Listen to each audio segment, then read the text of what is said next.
Penn State men's basketball actually has a really favorable path through the Big Ten tournament. You are Locked On Nittany Lions, your daily podcast on the Penn State Nittany Lions. Part of the Locked On Podcast Network, your team every day. It starts with Michigan, and then we'll see how it all unfolds from there. This is Locked On Nittany Lions, your daily Penn State Nittany Lions podcast. I am your host, Zach Seyko, and today's episode is brought to you by Nissan. Are you the kind of driver that likes to push things a little further? Ever wonder what adventure could be around the next corner? Take the Nissan Rogue, the Nissan Pathfinder, or the Nissan Armada and go find your next big adventure. Check them all out today at nissanusa.com. Special guest Adam Sheetz joins me on the show once again to talk some Penn State men's basketball. He is the men's basketball insider for Penn State's Com Radio. And Adam, we'll begin with the Big Ten tournament, previewing it for Penn State's path through it, then talk about the senior day game against Maryland with nice victory for them to finish up the regular season. And then Penn State versus Michigan, the opening round game itself. But I like the path through the Big Ten tournament. Again, they moved it to the Target Center, right? I had to pay close attention to that. That's out in Minneapolis, but I really do like the path here for Penn State. They finished the season strong. The second half of the season has been stronger for them. Of course, they had that change with Kanye Clary, but the way that the tournament sets up for them between Michigan and then Indiana, who they beat twice, they swept the regular season series against, and then facing possibly Nebraska away from home. I know Nebraska beat them, but that came on the heels of the Kanye Clary, removal from the team, right? Dismissal from the team. And then Illinois. So they avoid Michigan State, they avoid Purdue, they avoid Northwestern, all the teams that they really struggled with. I gotta say, I do like this path for the Nittany Lions. Yeah, I mean, it's a very favorable path. I think as good as they could have wanted with having to play on Wednesday, which they knew going into their game with the way other games played out. They were playing for either the 11 or 12, and you'd much rather be the 11 than be the 12 in this year's Big Ten tournament. You look at the game against Michigan, it's going to be an interesting matchup. I think, obviously Michigan, they're a very different team than when they met Penn State earlier in the Palestra. I mean, this team's really packed it in. Olivier Kamwa is out for the season. He's not there anymore. They got Jace Howard back, who didn't play in that first matchup, but Maryland, they're definitely struggling. They really played bad on their senior night against Nebraska the other day on Sunday. So it just has not been a year Juwan Howard's going to be happy for. And Juwan really might be coaching for his job, might need to show some life here in this Big Ten tournament. So, I mean, you're playing a team with nothing to lose. But, I mean, that's a game Penn State's got to feel good going into. And then you look at Indiana, and you mentioned it earlier. They swept the season series with them. They did it both times without Kanye Clary as well. So you don't even have the, well, what if without Kanye Clary, what are they? Didn't have them in either matchup. They were able to win both of them, which was huge for the Nittany Lions. So I think, they're going to feel confident going into that game.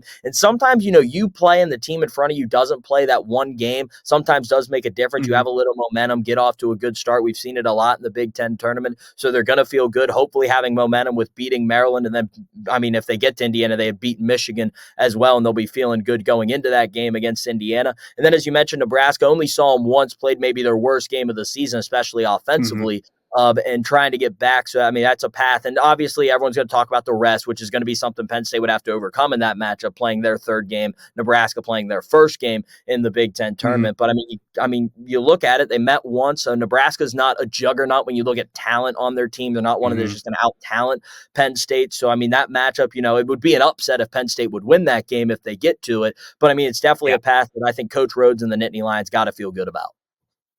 Well, and that's just it. I mean, and going back to the schedule itself, because when you look at the tiebreakers, right, and when Penn State slotted in as the 11 seed, I was like, they missed a significant opportunity because those games against Minnesota where they should have won, Iowa on the road, those were easily winnable games, but they dropped them. And it's just, you had the opportunity. So it felt like a little lackluster here, right? That they couldn't get it done, but it still just sets up favorably for them. They can beat Michigan. Indiana's getting better down the stretch here, and they've decided to retain Mike Woodson as the head coach, and that's fine. But Indiana got better, but you just see how important those games are. It's like, oh, well, they lost to Minnesota on the road, and now you look at the tiebreakers. That second Ohio State game, right? The amount of 9 and 11 teams in the Big Ten, 10 and 10. Nebraska's the 3 seed, but they're only 3 games better than Penn State in Big Ten competition. So the Big Ten, even though it's not as, I guess, overly dominant as in years past, but it's still ultra competitive. All these teams are so close to one another. Yeah, I mean, it was a very competitive conference. This isn't like last year's conference where all the teams are really, really good and their net rankings are great and all these teams are going to be making the NCAA tournament. But it is a conference where everyone was very comparable this year and everything was very, very close and very tight. I mean, Right. a lot changed for Penn State. I mean, if Ohio State doesn't fire Chris Holtman 2 weeks ago, Penn State's probably the 10 seed right now. Ohio State doesn't make that run. Ever since Jack Diebler became their head coach, they've made a phenomenal run to get to the 10 seed and are probably the hottest team going into Minneapolis this week with how good they've been playing. But, I mean, you're just looking at the 11, and you would have thought any other time, be like, oh, now Penn State has to play on Wednesday, missed a bullet, but a great opportunity if you're Mike Rhoades with the path you'll have. And everyone on the bottom half of the bracket feels the same way. If you're avoiding Purdue until you got to play them in the Big Ten championship, Northwestern's on the top side of the bracket as well, who's a tough team to match up with, especially in these where legs are going to be tired. They play a style where, they slow the game down a little bit and can be very effective. That bottom half of the bracket, everyone's feeling good about making a run and being very, very interesting going in. And Penn State's definitely one of those teams that's in that mix. And I think that's something Coach Rhoades, he said today, we're playing with house money. Everyone projected us to finish last or 13th in the Big Ten. I mean, we're the 11 seed. We were 9-11. No one thought we'd be 9-11 in the conference. Right. I mean, we're going out there. We have nothing to lose. So let's just go. Let's play games. Let's try to win every 40 minutes we get. It starts on Wednesday against Michigan, and they're going to be feeling good then. Then the path just definitely matches up where confidence should not be lacked for Penn State in any of these matchups. If Penn State were to do the unthinkable, they would have to win 5 in a row, get to the championship game, probably against Purdue, but we've seen Purdue struggle in the postseason. I know Penn State played Purdue last season, so and the other thing is, I mean, they'd have to play Northwestern most likely, and they've struggled with Northwestern this year. I mean, it was an overtime game at home and lost to them on the road, so it's not easy for Purdue on that top half either. So from Penn State's perspective, let's finish with this in the first segment, Adam. The NIT, they would have to win the Big Ten championship to get the automatic qualification to get into the NCAA tournament here. But what does Penn State need to do to build this resume? Because I'm not entirely certain that the NIT is a lock, but maybe it is. Or do they need to go to the semifinal? Do they need to upset a Nebraska? And how far are we projecting them here? I will say this. It is a favorable path. I like them to beat Michigan. They've beaten Indiana twice, but I think Indiana's a different basketball team this time around. They figured something out in these final couple of weeks. I don't know what it is, but they look much better, and they're now the 6th seed. Nebraska's Nebraska, but they are away from home. And then you could most likely anticipate Illinois or Ohio State. I like Ohio State now, like you mentioned. They're hot. But if they're going to get past Michigan, I think they can beat Indiana, even though their chances aren't as great as they were before. I do think they can beat Nebraska. But at that, I don't know that they make it past that semifinal game if they were to get that far. I feel like Illinois or whatever that game is on March 16th is kind of the breaking point there for Penn State. How far can they realistically make it?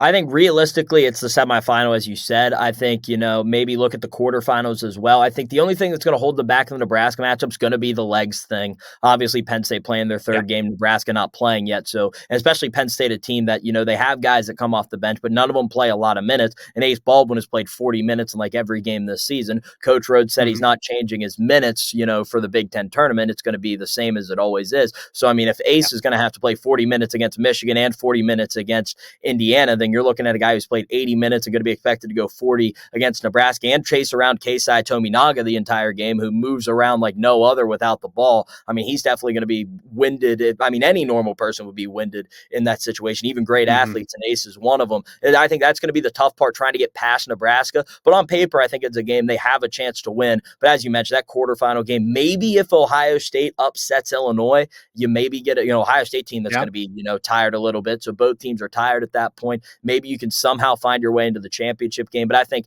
as you mentioned, semifinals is probably, is a realistic opportunity and a very optimistic opportunity. I think quarterfinals is there as well. But definitely the first two games, I feel Penn State's got to feel confident they can realistically win both of them.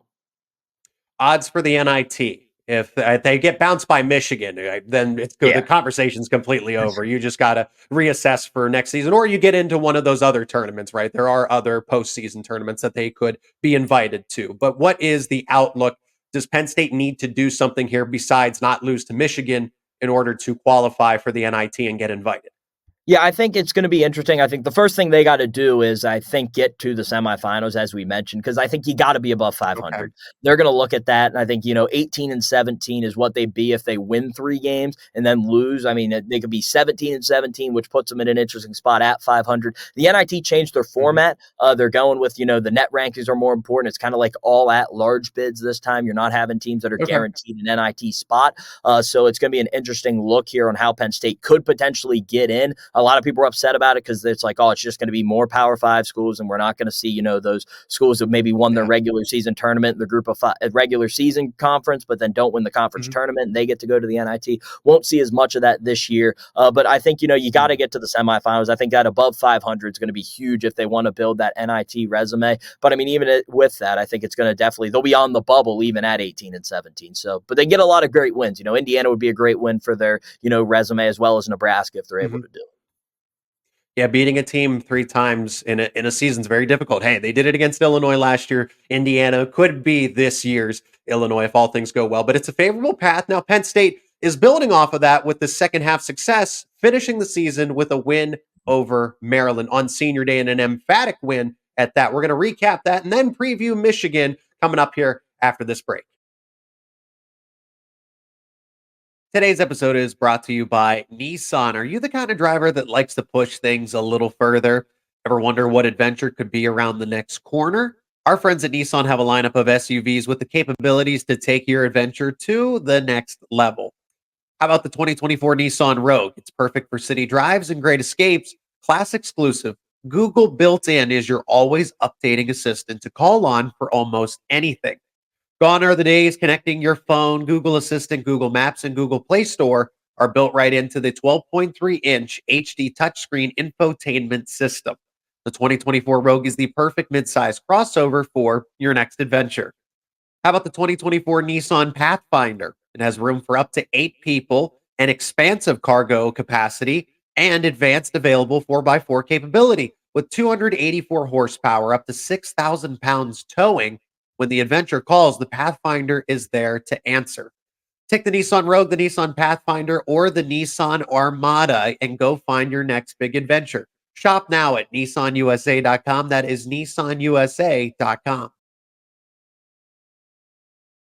The Locked On Podcast Network is making history. Locked On has launched the first ever national sports 24/7 streaming channel on YouTube, and now it's available on Amazon Fire TV in the free Fire TV channels app. Locked On Sports Today is here for you 24/7, covering the top sports stories of the day with the local experts of Locked On, plus the national shows covering each and every league. Go to Locked On Sports Today on YouTube, and now you can find it available in the free Fire TV channels app. If you want to keep up with Adam discussing men's basketball outside of this show, you can follow him on X, formerly known as Twitter. You can follow my account as well on the social media platform.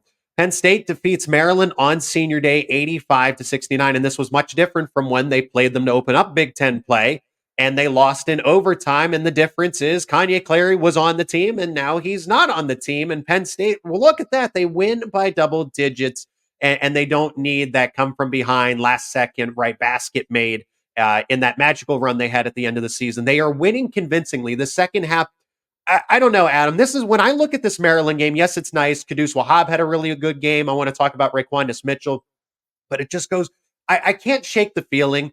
What if they had moved on or Mike Rhoades had this sit down conversation with Kanye Clary earlier? I know that's speculative, but you can't tell me that this Penn State team is not miles ahead of where they could have been had Kanye Clary had a different role on the team or was just not with the team this season.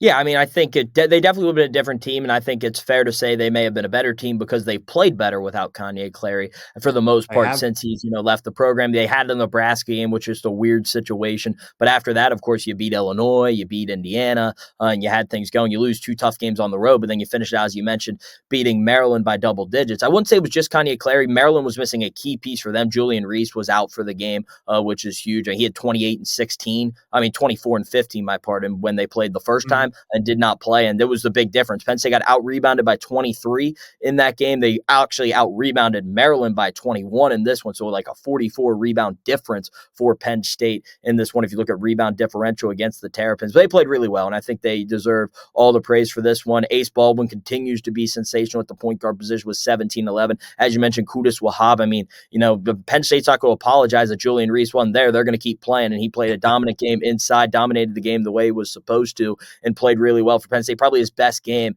in the blue and white for Wahab. And then, as you mentioned, Raquandis Mitchell, I think off the bench has been huge for them. Really found his role in that Illinois game.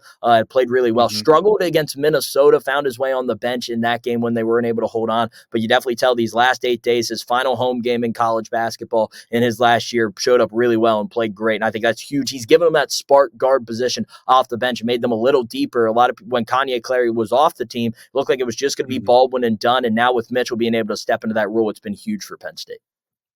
I feel like it's a shame because this Penn State team, if you brought a bulk of this roster back going into next season, I'd feel really good about a Penn State team that could make a run and be a lock for the NIT, but then an outside team looking in, one of the last 4 teams in going into an NCAA tournament because they finally found some rhythm and just forget about, trying to talk trash about Kanye. That's not what I'm trying to do, but I am being critical of how this team was with and without him. But they really found something here. I mean, it took some time because they brought so many different pieces of the puzzle into this.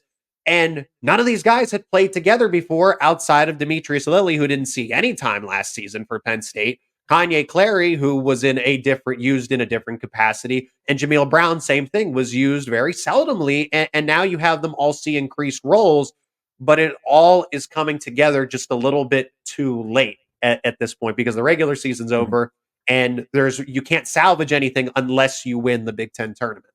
Yeah, I think that's what you mentioned. It was just everything came together too late. You mentioned the Penn State guys that came back. You had Ace Baldwin Jr. and Nick Kern Jr., who had played together at VCU. They came over, and then DeMarco Dunn and Puff Johnson played together at North Carolina. They came to Penn State together. But like when you see that, it's like, those 2 guys know how to play together. Those 2 guys know how to play. Those 3 guys know how to play together, but they don't know how to all play together. And they were trying to figure that out early in the year. And, it's just we were talking about Kanye Clary. It really, on paper, never looked like it was going to be a great fit. 2 undersized, ball-dominant guards. We've seen, professional teams try to do it with 2 ball-dominant guys and try to make it work. Usually doesn't. We've seen a lot of that, and I think, that just kind of happened with Penn State, and eventually, things boiled over to the point where Penn State Mike Rhoades made the decision to remove Kanye Clary from the team. But as you mentioned, it's just too little too late coming in now. But there's 2 guys, Ace Baldwin Jr. and Puff Johnson, who have the opportunity to come back if they choose. They've said the last 2 days they haven't officially made a decision, haven't really talked about it. But if I had to guess, Ace Baldwin Jr.,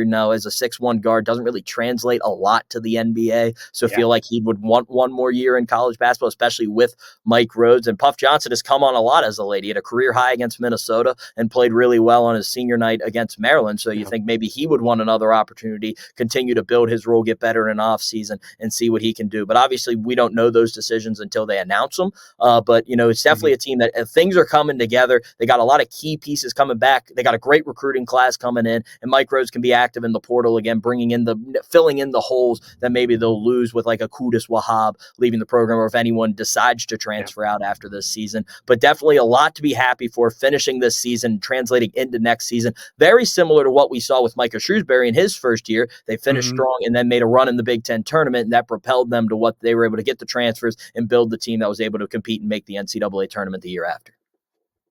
I couldn't agree more. I like where this Penn State program is setting up going into next season. I do anticipate that Nick Kern Jr., Ace Baldwin are going to return for another season to Penn State. I can't see them moving on. And they like Mike Rhoades. Obviously, they followed him from VCU to Penn State. Adam, the final thought from this Maryland game, and granted, the Terrapins, right, the injuries, but they're not the same team that opened up Big Ten play. They're not the same caliber, and I don't know how far they'll make it in the Big Ten tournament, with all due respect here. For Penn State's rotation, since I don't want to say a jack in the box or it's almost random, but there's so many tweaks to it. You have, again, Raquandis Mitchell was not playing much up until the last few games at this point in time. So, Adam, what are the indications at this point for the Nittany Lions lineup going into the Big Ten tournament? Because you already brought it up.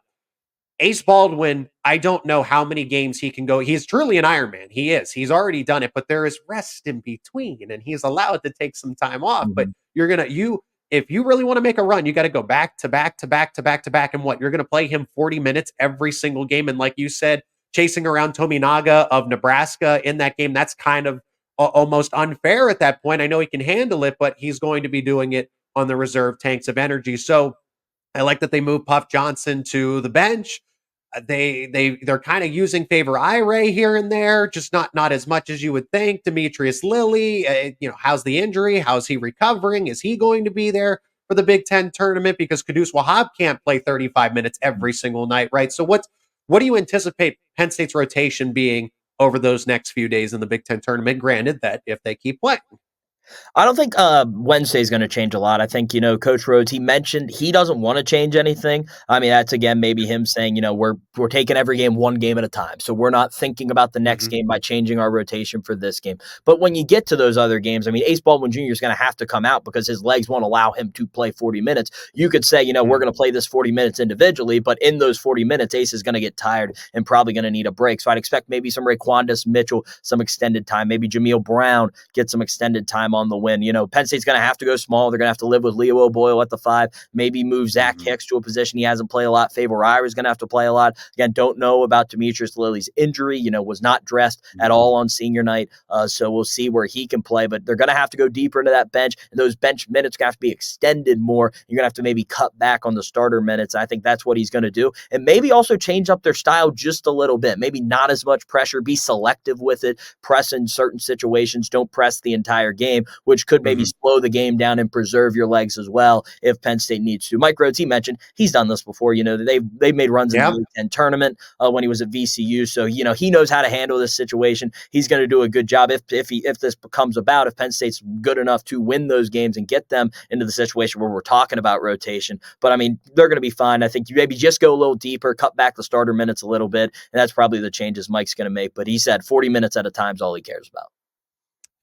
85-69 the final. Penn State wins on senior day in the Bryce Jordan Center. A good showing. 9-11 in conference play, and then 15-16 overall going into the opening round of the Big Ten tournament against Michigan. Let's preview that one on the other side of this break.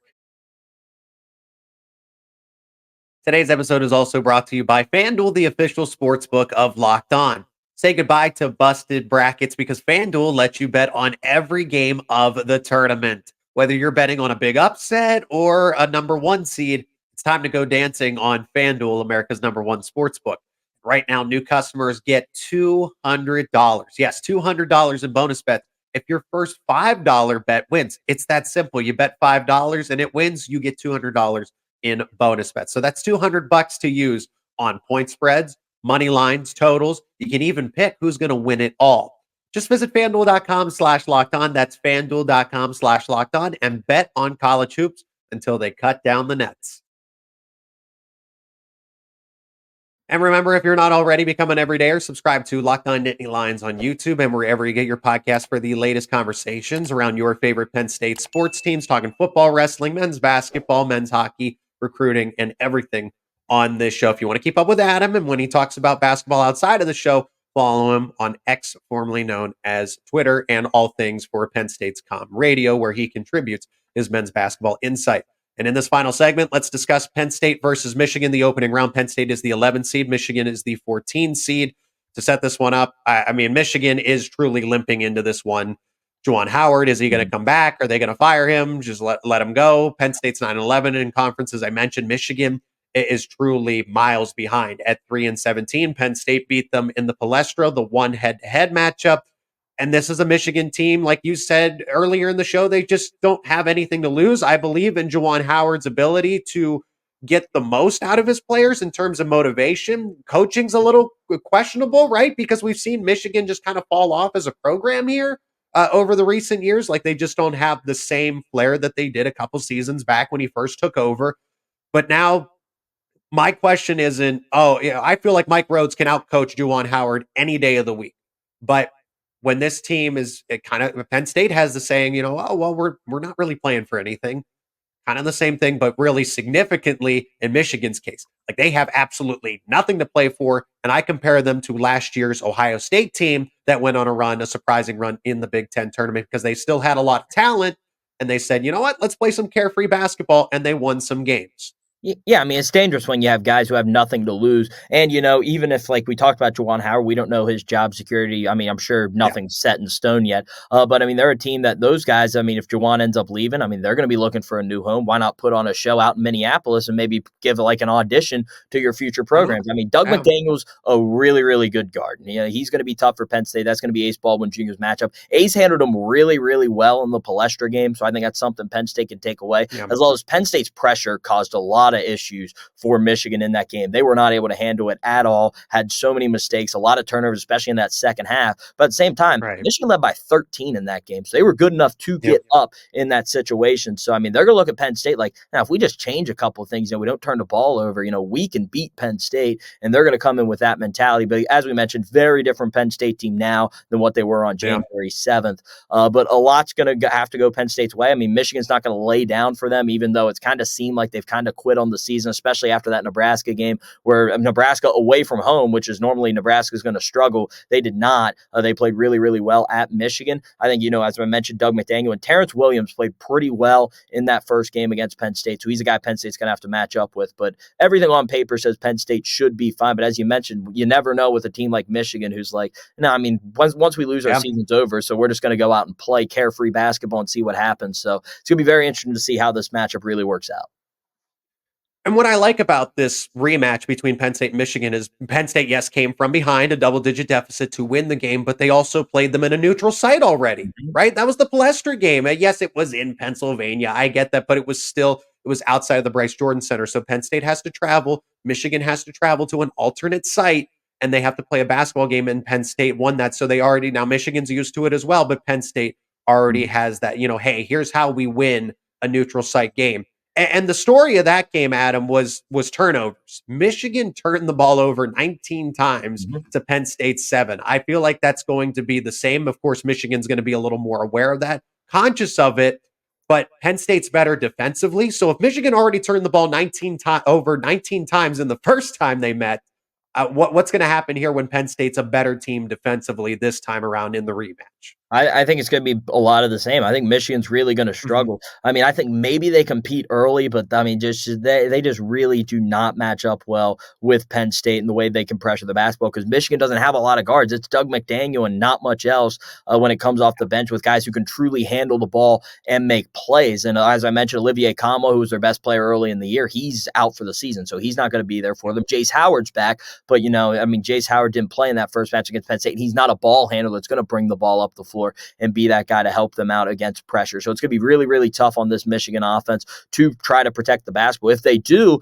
I mean, there's chances for them in the half court to make plays. They can go down to Terrace Reed Jr. on the block. Will Cheddar's a pretty good stretch big and can do a lot of interesting things. And if they get in the half court, it could be an interesting matchup. But I definitely think everything's favoring Penn State going into this game. Momentum's favoring Penn State going into this game. And, they just got to, not overlook Michigan. They can't be thinking like we are about how the path looks and how, if they beat Michigan, they get to Indiana. They got to be focused solely on playing Michigan on Wednesday. And if they do and they put together the game plan, Mike's coached really well and had a lot of great game plans going into games so far this year, especially against Maryland, forcing them to shoot a lot of threes. If he can do a very similar way on how they game plan for Michigan, I think it's going to be a very, very good matchup. And of course, Jimmy Martelli, I'm sure it's his scout again because his dad's the coach of Michigan. So I'm sure he's going to have a lot to do with knowing what Michigan's going to do. And I think, it's going to be should be a good win for Penn State. They just, as I said, you can't overlook them. You got to be ready to go. And if they're ready to go, I think they'll have an easy time beating Michigan on Wednesday.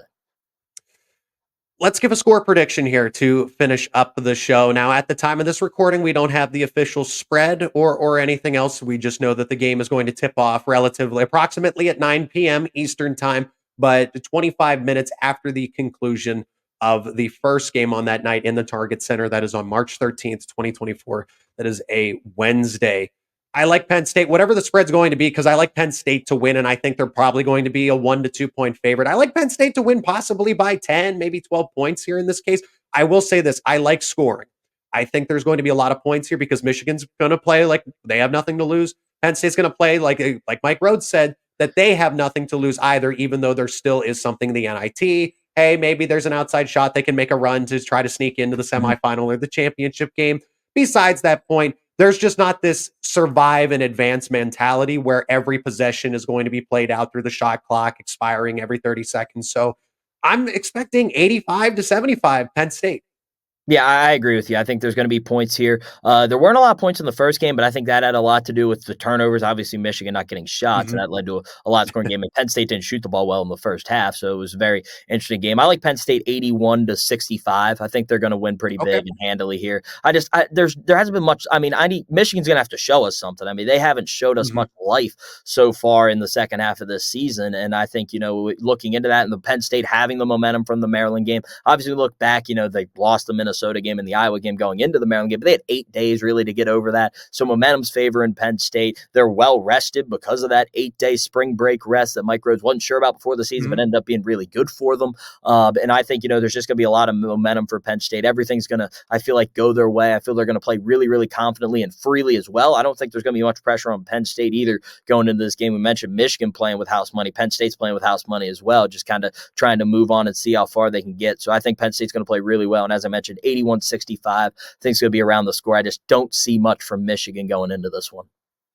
Penn State's a much different team. Mhm. They're a better team going into the Big Ten tournament, and it's going to pay dividends as they do have a favorable path. And it starts with Michigan Wednesday night. He's Adam Sheetz, men's basketball insider for Penn State's Com Radio. If you like what we do here on Locked On Nittany Lions, subscribe to the YouTube channel. Wherever you get your podcasts, let us know in the comments your predictions for the Big Ten tournament, what you think Penn State can do over in Minneapolis.